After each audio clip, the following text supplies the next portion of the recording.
We here at Yahoo Finance, like most financial journalists, love our charts. And I'm sure you do too. We got to tell you what are the most important charts that you want to watch next year to figure out the direction of the economy and the markets. Well, for that, we need a little help from an old friend. Sam Rowe is the editor of the TKR.co and wrote up some of these charts and flagged some of these charts for us. Sam, good to see you. Happy holidays. Let's take a look at the one of these that you flagged, and that's job openings, which jolts, in other words.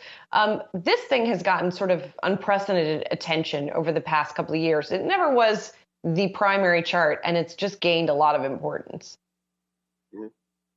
Yeah, no, it really has. It's I guess the jolts, the job openings and labor turnover survey, which sort of lags the official employment report by a month, has gotten a lot of attention because it's captured all the turnover that's been going on, in the labor market since the beginning of the pandemic.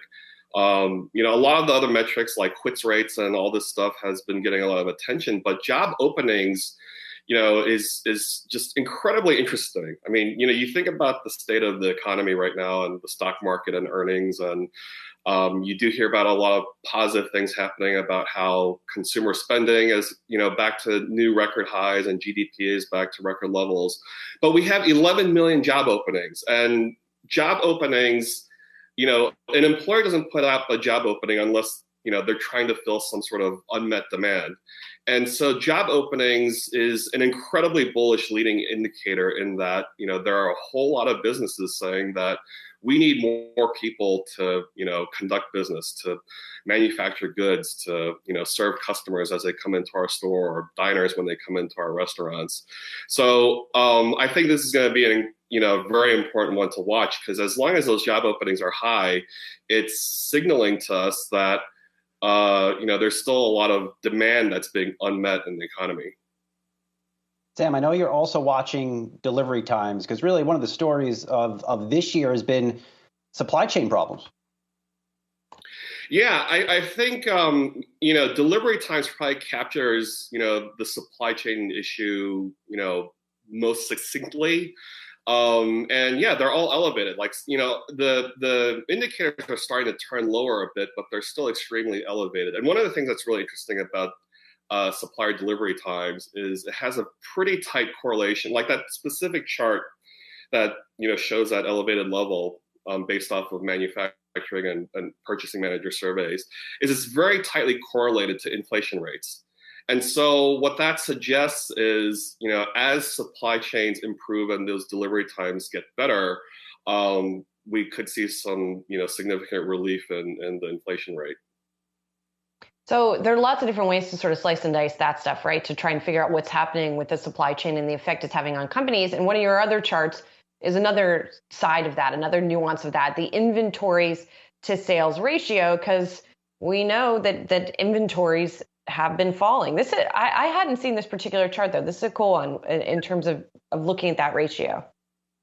Yeah, inventory to sales is just, again, it's another one of these stories that, I guess it's probably something that the consumer sees a little bit more.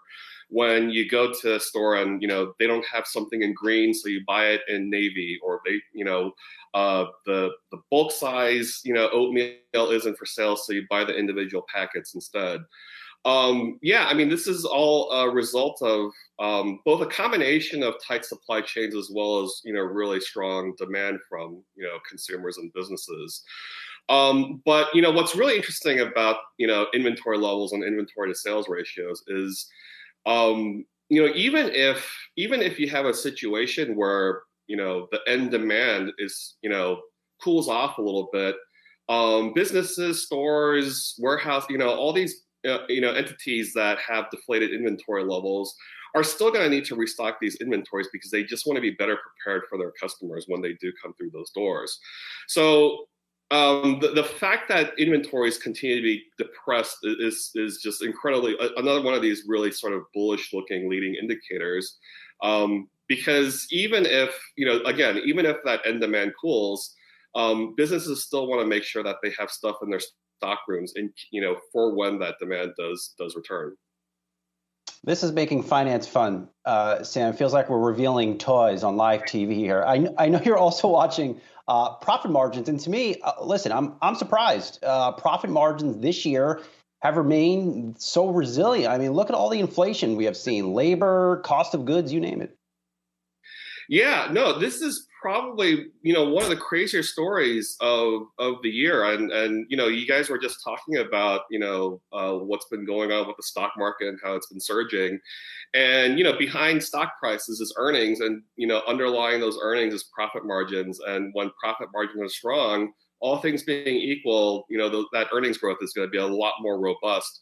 And so, yeah, it's really incredible, especially with so many executives and businesses and, trade group representatives and stuff, all year has been screaming about inflation and how rising costs of goods and rising wages and all these things that are, pressuring costs,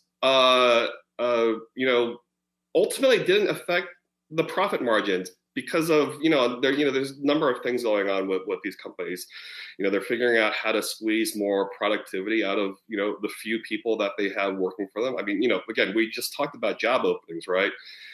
They're still figuring out how to, deliver goods, even though, they're sort of stretched for capacity. So they're getting more, operating efficiency out of their existing businesses as demand returns. But the other thing that, is just one of the more triggering, upsetting things that people hear about is companies have pricing power, that they are raising prices and they're passing these increased costs off to their customers, and the customers are taking it. We've read all the stuff about higher incomes and rising wages, obviously excess savings, and then corporate cash piles and stuff. The customers, businesses, consumers, they're going to be really upset about, how much the price of what they're buying has gone up, but they're buying it anyways. And that's something that's come through in retail sales data. It came through in today's consumer spending data. It's just incredible. And, corporations are very smart about this. They are aware of, what's going on with their customers. And so they're raising prices, and, the sales are holding up. And so they're going to keep doing that until they get some actual pushback. It's interesting. You mentioned all the different constituents that have sort of been noticing that. Congress has been noticing it too. We've gotten a little bit of political rhetoric around that also. But the thing is, as I look at that profit margins chart, you can't help but think it's going to keep expanding next year. I mean, we've been talking about peak profit margins, right? We talked about that earlier this year. But if component prices, if inflation on the wholesale level actually starts to go down, which there are plenty of predictions that it will at some point, and these companies don't cut their prices, those profit margins are only going to expand, right? Well, I think the way, there was, this is something that's been coming up with a lot of, the strategists, 2022 outlook notes, that, everything from relief on the supply chains, jobs being filled, all these things that, become a little bit more disinflationary. And, of course, we're also talking about, tapering QE at an accelerated rate, and the Fed raising interest rates potentially next year. All these things there's a lot of, forces that look like they're going to bring some relief to cost pressures.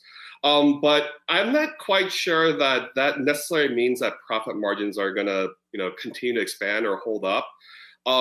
It's possible that, if costs do start to come down, then, businesses, as they look to, steal market share from their competitors, might get more competitive when it comes to pricing, so that they can just get a bigger share of the market. So, I think profit margins ends up becoming a wild card. But I think what's going on with elevated profit margins right now is probably, companies, trying to, be a little bit cautious, even though it means, potentially foregoing on stealing market share from their competitors. Sam, you're up 24/7 pretty much studying markets and stocks. What's What's the biggest thing you learned about markets this year, or just reminded about markets? Um, I think probably the most interesting. I mean, I think there were two things that really kind of jumped out this year, and Bank of America strategist Savita Subramanian, had this really nice quote, a couple of weeks ago, and she said that something along the lines of, "It's dangerous to wager against corporate America." So just like we were talking about with profit margin and pricing power, and all these different things where there's this huge acceleration in earnings growth, is that businesses will figure out a way to conduct business and grow and enhance shareholder value. So that's one thing that I think was a good lesson for everybody. And the second thing is that consumers are just relentless when it comes to consumption. Right? Like, again, even if it's, there might be inflation, there's, a pandemic out there, there's, I think, particularly when we saw the Delta variant, earlier in the fall, and, this was an incredibly, dangerous variant of COVID. But during that period, we saw, not only did we see retail sales continue to grow, but they grew at rates that far exceeded economists' expectations. And, all that goes to show is that, people, regardless of the dangers of what's going on out there, they're going to try to figure out a way to live their life and consume and experience those experiences, because I don't know what it is. Maybe there's a YOLO or life is short factor, but yeah, don't underestimate, businesses' ability to adapt, and don't underestimate consumers' hunger to consume. Maybe they can pick up a sweet vintage Dr. No poster too. I'm feeling a little inspired by your decor, Sam. Sam Rowe. And Sam, did I say, you say ticker.co? Yes, I said it wrong, didn't I? I don't think there's really a wrong way to say it, but lately I've been pronouncing it as ticker. It started as TKER, but now it's ticker. Okay, ticker, editor of Ticker, Sam Rowe. It is always such a pleasure repping that beautiful swag this morning from ticker.co, our one-time own Sam Rowe. Oh, you'll always be our own Sam Rowe. Thanks so much for joining us this morning, and happy holidays, Sam.